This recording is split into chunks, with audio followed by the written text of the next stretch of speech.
Dharmasthala case ತೀವ್ರಗೊಂಡಿದೆ. ಇದೀಗ SIT ಶೋಧ ಕಾರ್ಯ ನಡೆಸ್ತಾ ಇರುವಂತದ್ದು. ಮಳೆಯ ನಡುವೆ ಕೂಡ ಶೋಧ ಕಾರ್ಯವನ್ನ ನಡೆಸಲಾಗ್ತಾ ಇದೆ. ಎಲ್ಲ ಸಿದ್ಧತೆಗಳನ್ನ ಮಾಡಿಕೊಂಡಿರುವಂತದ್ದು. ಧರ್ಮಸ್ಥಳ ಕೇಸ್ಗೆ ಸಂಬಂಧಪಟ್ಟಂತೆ ಇದೀಗ ಎಸ್ಐಟಿ ಅಧಿಕಾರಿಗಳ ಕಾರ್ಯಾಚರಣೆ ತೀವ್ರಗೊಂಡಿರುವಂತದ್ದು. ಮಳೆಯ ನಡುವೆಯೂ ಕೂಡ ಶೋಧ ಕಾರ್ಯಕ್ಕೆ ಎಲ್ಲಾ ರೀತಿಯಾದಂತಹ ಸಿದ್ಧತೆಗಳನ್ನ ಮಾಡಿಕೊಳ್ಳಲಾಗಿದೆ. ಕ್ಲೈಮ್ಯಾಕ್ಸ್ ಹಂತದಲ್ಲಿರುವಂತದ್ದು. 13ನೇ ಸ್ಥಳದಲ್ಲಿ ಶೋಧ ಕಾರ್ಯಕ್ಕೆ ಎಸ್ಐಟಿ ಸಿದ್ಧತೆಯನ್ನ ಮಾಡಿಕೊಂಡಿದೆ. ಪಾಯಿಂಟ್ 13ರಲ್ಲಿ ಜಿಪಿಆರ್ ಸಮೀಕ್ಷೆಗೆ ತಜ್ಞರ ಜೊತೆ ಎಸ್ಐಟಿ ಚರ್ಚೆಯನ್ನ ಕೂಡ ನಡೆಸಿರುವಂತದ್ದು.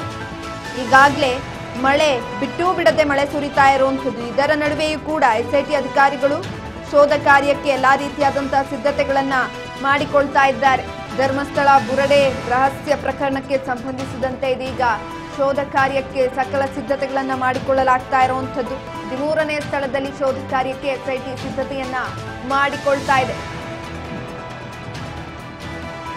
ಪಾಯಿಂಟ್ 13ರಲ್ಲಿ ಶೋಧ ಕಾರ್ಯವನ್ನ ನಡೆಸೋದಕ್ಕೆ ಈಗಾಗಲೇ ಸಕಲ ಸಿದ್ಧತೆಗಳನ್ನ ಮಾಡ್ಕೊಳ್ತಾ ಇರುವಂತದ್ದು. ಇದರ ನಡುವೆ ಬಿಟ್ಟು ಬಿಡದೆ ಮಳೆ ಕೂಡ ಕಾಡ್ತಾ ಇದೆ. ಹಿಂದೆ ಕೂಡ ಕೆಲವೊಂದಷ್ಟು ಜಾಗಗಳನ್ನ ಅಗಿಯುವಂತಹ ಸಂದರ್ಭದಲ್ಲಿ ಕೂಡ ಧಾರಾಕಾರವಾಗಿ ಮಳೆ ಬರ್ತಾ ಇತ್ತು. ಅಂತ ಸಂದರ್ಭದಲ್ಲೂ ಕೂಡ ಎಸ್ಐಟಿ ಅಧಿಕಾರಿಗಳು ತಮ್ಮ ಕಾರ್ಯಾಚರಣೆಯನ್ನ ಮುಂದುವರಿಸಿದ್ರು. ಇಂದು ಕೂಡ 13ನೇ ಪಾಯಿಂಟ್ ನಲ್ಲಿ ಶೋಧ ಕಾರ್ಯವನ್ನ ಮಾಡೋದಕ್ಕೆ ಈಗಾಗಲೇ ಸಕಲ ಸಿದ್ಧತೆಗಳನ್ನ ಮಾಡ್ಕೊಳ್ತಾ ಇರುವಂತದ್ದು. ಜಿಪಿಆರ್ ಸಮೀಕ್ಷೆಗೆ ತಜ್ಞರ ಜೊತೆ ಎಸ್ಐಟಿ ಅಧಿಕಾರಿಗಳು ಚರ್ಚೆಯನ್ನ ಕೂಡ ನಡೆಸಿದ್ದಾರೆ.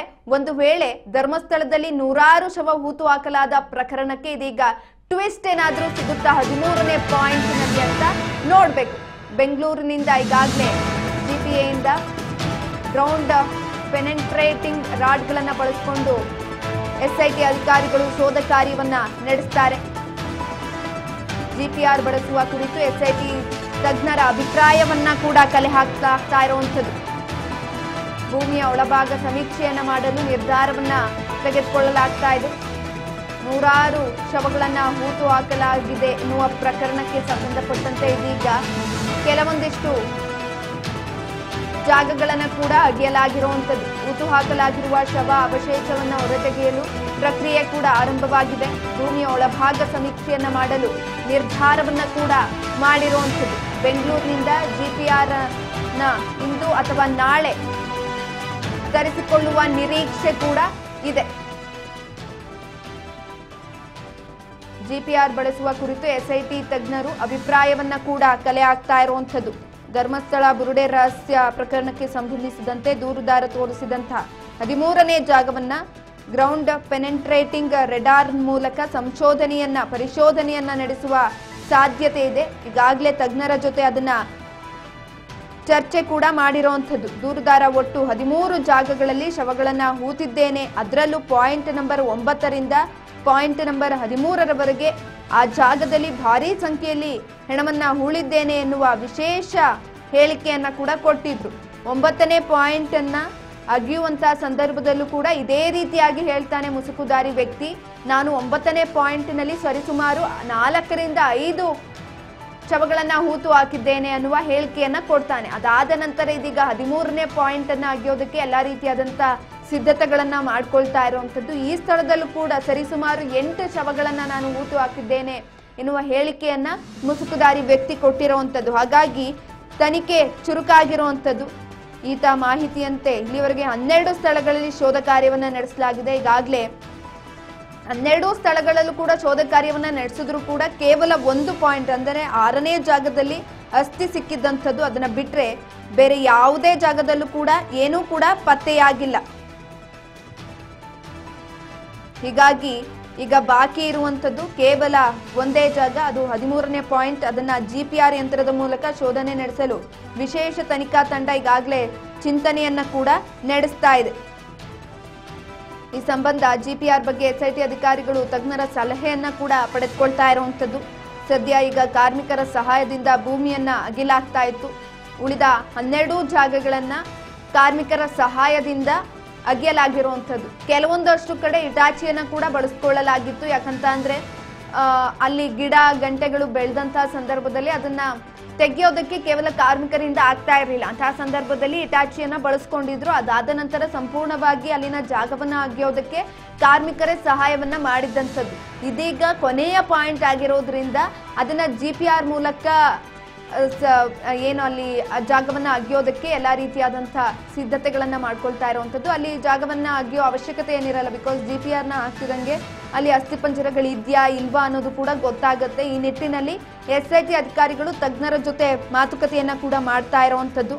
GPR ಬಳಸಿದ್ರೆ ಮಣ್ಣನ್ನ ಅಗೆಯೋದೇ ಬೇಡ, ಭೂಮಿ ಒಳಗಡೆ ಇರುವ ವಸ್ತುಗಳನ್ನ ಪತ್ತೆ ಹಚ್ಚಬಹುದು. ಈ ನಿಟ್ಟಿನಲ್ಲಿ ಸ್ವಲ್ಪ ಮಟ್ಟಿಗೆ ಈಗ ಏನು ಮುಸುಕುದಾರಿ ವ್ಯಕ್ತಿ ಹೇಳ್ತಿದ್ದಾನೆ, ನಾನು ಸರಿಸುಮಾರು 8 ಶವಗಳನ್ನ ಇದೇ ಜಾಗದಲ್ಲಿ ಹೂತು ಹಾಕಿದ್ದೇನೆ ಅನ್ನುವ ಹೇಳಿಕೆಯನ್ನ ಕೊಡ್ತಾರೆ. ಹಾಗಾಗಿ ಅಲ್ಲಿನ ವಿಸ್ತೀರ್ಣವನ್ನ ಕೂಡ ಜಾಸ್ತಿ ಮಾಡಿರುವಂತದ್ದು, ಆ ಜಾಗದ ವಿಸ್ತೀರ್ಣವನ್ನ.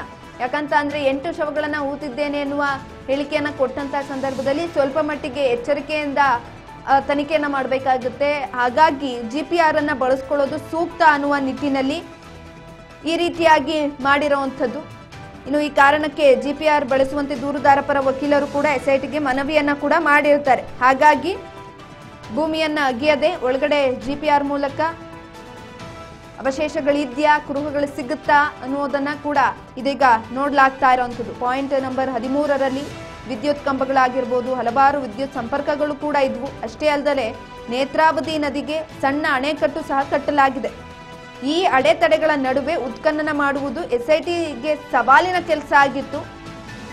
GPR ಬಳಕೆ ಬಗ್ಗೆ SIT ಅಧಿಕಾರಿಗಳ ಮಧ್ಯೆ ಸಭೆಯನ್ನ ಕೂಡ ಕರೆಯಲಾಗಿತ್ತು. ಇದೀಗ ತಜ್ಞರ ಜೊತೆ ಕೆಲವೊಂದಷ್ಟು ರೀತಿಯಾದಂತ ಸಭೆಯನ್ನ ಮಾಡಿ ತೀರ್ಮಾನವನ್ನ ತೆಗೆದುಕೊಳ್ಳುವಂಥದ್ದು. ಇನ್ನು 13ನೇ ಪಾಯಿಂಟ್ ಮೇಲೆ ಮಾತ್ರ SITಗೆ ಗಮನ ಇರುವಂಥದ್ದು. ಈಗಾಗಲೇ 12 ಪಾಯಿಂಟ್ಗಳನ್ನ ಅಗೆಯಲಾಗಿದೆ. ಕೇವಲ 1 ಪಾಯಿಂಟ್ ಮೇಲೆ ಗಮನವನ್ನ ಹರಿಸಿದ್ದಾರೆ. 13ರ ಮೇಲೆ ಹೆಚ್ಚಿನ ಗಮನವನ್ನ ಹರಿಸಿದ್ದಾರೆ SIT ತಂಡ. 13ನೇ ಪಾಯಿಂಟ್ ಮೇಲೆ ಮಾತ್ರ ಗಮನವನ್ನ ಹರಿಸ್ತಾ ಇದ್ದೇವೆ. GPR ಬಳಸಿ 13ನೇ ಪಾಯಿಂಟ್ ಅನ್ನ ಶೋಧ ಮಾಡ್ತೇವೆ, ಶೋಧ ಕಾರ್ಯವನ್ನ ನಡೆಸ್ತೇವೆ. 13ನೇ ಪಾಯಿಂಟ್ ನಲ್ಲಿ GPR ಅನ್ನ ಬಳಸಲಾಗುತ್ತೆ. SIT ಮೂಲಗಳಿಂದ ರಾಜ್ ನ್ಯೂಸ್ಗೆ ಮಾಹಿತಿ ಕೂಡ ಲಭ್ಯವಾಗ್ತಾ ಇದೆ. ಇದಕ್ಕೆ ಸಂಬಂಧಪಟ್ಟಂತೆ SIT ಮೂಲಗಳಿಂದ ರಾಜ್ ನ್ಯೂಸ್ಗೆ ಮಾಹಿತಿ ಲಭ್ಯ ಆಗ್ತಾ ಇರುವಂತದ್ದು. GPR ಅನ್ನ ಬಳಸಿಕೊಂಡೇ 13ನೇ ಪಾಯಿಂಟ್ ಅನ್ನ ಶೋಧ ಕಾರ್ಯವನ್ನ ನಡೆಸಲಾಗುತ್ತೆ. ಈಗಾಗಲೇ ತಜ್ಞರ ಜೊತೆ ಕೂಡ ಕೆಲವೊಂದಷ್ಟು ಮಾತುಕತೆಗಳನ್ನ ಕೂಡ ಮಾಡಲಾಗಿರುವಂತದ್ದು, ಸಲಹೆಯನ್ನ ಪಡ್ಕೊಳ್ಳಲಾಗಿದೆ. ಈ ಕುರಿತಾಗಿ ರಾಜ್ ನ್ಯೂಸ್ಗೆ ಮಾಹಿತಿ ಲಭ್ಯವಾಗ್ತಾ ಇರುವಂತದ್ದು. ಈಗಾಗಲೇ 13ನೇ ಪಾಯಿಂಟ್ ಮೇಲೆ SIT ಗಮನವನ್ನ ಹರಿಸಿದೆ. ಕೇವಲ 13ನೇ ಪಾಯಿಂಟ್ ಮೇಲೆ ಅಷ್ಟೇ ಅದರ ಗಮನ ಇರುವಂತದ್ದು. 12 ಪಾಯಿಂಟ್ಗಳಲ್ಲಿ ಈಗಾಗಲೇ ಶೋಧ ಕಾರ್ಯವನ್ನ ಮಾಡಿದೆ. ಯಾವುದೇ ರೀತಿಯಾದಂತಹ ಕುರುಹುಗಳು ಸಿಕ್ಕಿರಲಿಲ್ಲ. ಕೇವಲ 6ನೇ ಪಾಯಿಂಟ್ ನಲ್ಲಿ ಮಾತ್ರ ಒಂದಿಷ್ಟು 12 ಮೂಳೆಗಳನ್ನ ಸಿಕ್ಕಿದ್ದನ್ನ ಬಿಟ್ರೆ ಬೇರೆ ಯಾವ ಜಾಗದಲ್ಲೂ ಕೂಡ ಏನೂ ಕೂಡ ಸಿಕ್ಕಿಲ್ಲ. ಹಾಗಾಗಿ 13ನೇ ಪಾಯಿಂಟ್ ನಲ್ಲಿ ಸುಮಾರು 8 ಶವಗಳನ್ನ ಹೂತಿದ್ದೇನೆ ಅನ್ನುವ ಹೇಳಿಕೆಯ ಆಧಾರದ ಮೇಲೆ ಅಲ್ಲಿನ ಜಾಗವನ್ನ ಕೂಡ ವಿಸ್ತೀರ್ಣ ಮಾಡಿರುವಂತದ್ದು. ಈ ನಿಟ್ಟಿನಲ್ಲಿ ಈಗಾಗಲೇ SIT ತಂಡ ತನ್ನ ತನಿಖೆಯನ್ನ ಚುರುಕು ಮಾಡಿರುವಂತದ್ದು. ಹಾಗಾಗಿ GPR ಮೂಲಕ ಈ ಒಂದು ತನಿಖೆಯನ್ನ ನಡೆಸಲಾಗುತ್ತೆ. ಆ ಜಾಗವನ್ನ ಏನು ಕೆಲವೊಂದಷ್ಟು ಕುರುಹುಗಳು ಏನು ಮುಸುಕುದಾರಿ ವ್ಯಕ್ತಿ ತೋರಿಸಿದ್ದಾನೆ, ಆ ಜಾಗವನ್ನ GPR ಮೂಲಕ ಸಂಶೋಧನೆ ಮಾಡುವಂಥದ್ದು. ಯಾಕಂತ ಅಂದ್ರೆ ಅಲ್ಲಿ ಈಗಾಗಲೇ ಕೆಲವೊಂದಷ್ಟು ವಿದ್ಯುತ್ ಕಂಬಗಳಾಗಿರ್ಬೋದು, ಪರಿಸ್ಥಿತಿ ಹಾಗಾಗಿದೆ. ಅದನ್ನ ಕಾರ್ಮಿಕರು ಅಲ್ಲಿ ಜಾಗವನ್ನ ಅಗೆಯೋದಿಕ್ಕೆ ಹೋದ್ರೆ ಸುಮಾರು ಕಷ್ಟಗಳು ಎದುರಾಗಬಹುದು. ಆ ನಿಟ್ಟಿನಲ್ಲಿ GPR ಅನ್ನ ಬಳಸ್ಕೊಂಡ್ರೆ ಯಾವುದೇ ರೀತಿಯಾದಂತಹ ತೊಂದರೆಗಳಾಗೋದಿಲ್ಲ. ಜೊತೆಯಲ್ಲಿ ಮುಸುಕುದಾರಿ ವ್ಯಕ್ತಿಪರ ಯಾರು ವಕೀಲರಿದ್ದಾರೆ ಅವರು ಕೂಡ ಆ ರೀತಿಯಾದಂತಹ GPR ಮೂಲಕ ನೀವು ಸಂಶೋಧನೆಯನ್ನ ಮಾಡಬೇಕು ಅನ್ನುವ ಕೋರಿಕೆಯನ್ನ ಕೂಡ ಇಟ್ಟಿದ್ರು, ಮನವಿಯನ್ನ ಮಾಡಿದ್ರು. ಈ ನಿಟ್ಟಿನಲ್ಲಿ SIT ತಂಡ GPR ಅನ್ನ ಬಳಸೋದಕ್ಕೆ ಕೆಲವೊಂದಷ್ಟು ಕ್ರಮಗಳನ್ನ ಕೂಡ ತೆಗೆದುಕೊಳ್ಳಲಾಗ್ತಾ ಇರುವಂತದ್ದು. GPR ಅನ್ನ ಬಳಸಿನೇ 13ನೇ ಪಾಯಿಂಟ್ ನಲ್ಲಿ ಶೋಧ ಕಾರ್ಯವನ್ನ ನಡೆಸ್ತಾರಾ ಅಥವಾ SIT ಮೂಲಗಳಿಂದ ಕೆಲವೊಂದಷ್ಟು ಮಾಹಿತಿಗಳು ರಾಜ್ ನ್ಯೂಸ್ಗೆ ಈ ಕುರಿತಾಗಿ ಲಭ್ಯ ಆಗ್ತಾ ಇರುವಂತದ್ದು. ಈ ನಿಟ್ಟಿನಲ್ಲಿ ಎಲ್ಲರ ಚಿತ್ತ ಈಗಾಗಲೇ 13ನೇ ಪಾಯಿಂಟ್ ನತ್ತ ಇದೆ.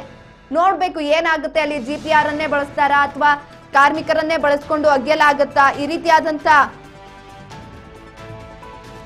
ಏನಾಗಬಹುದು ಅಲ್ಲಿ ಅನ್ನುವ ಕುತೂಹಲ ಕೂಡ ಈಗ ಎಲ್ಲರನ್ನ ಗಮನವನ್ನ ಸೆಳೀತಾ ಇರುವಂತದ್ದು.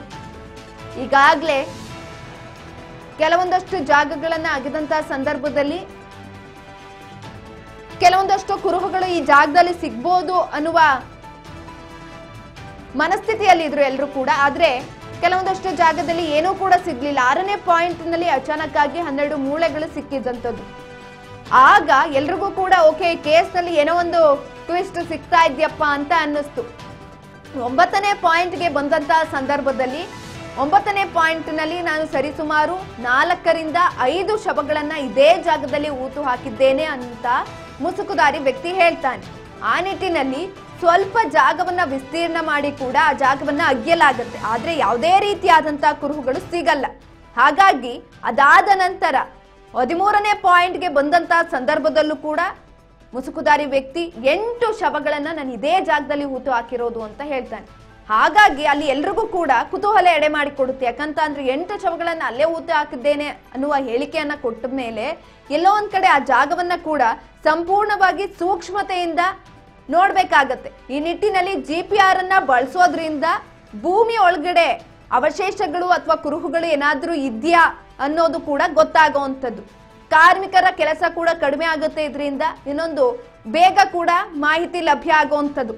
ಒಂದು ವೇಳೆ ಅಲ್ಲಿ ಏನಾದ್ರೂ ಕುರುಹುಗಳಿದ್ರೆ GPR ಮೂಲಕ ಗೊತ್ತಾಗುತ್ತೆ. ಅದಾದ ನಂತರ ನಾವು ಜಾಗವನ್ನ ಅಗೆಯೋ ಕೆಲಸ ಮಾಡಬಹುದು. ಹಾಗಾಗಿ ಈ ರೀತಿಯಾದಂತಹ ನಿರ್ಧಾರವನ್ನ ತೆಗೆದುಕೊಳ್ಳಲಾಗ್ತಾ ಇರುವಂತದ್ದು SIT ಮೂಲಗಳಿಂದ ಈ ಕುರಿತಾಗಿ ರಾಜ್ ನ್ಯೂಸ್ಗೆ ಮಾಹಿತಿ ಲಭ್ಯ ಆಗಿದೆ.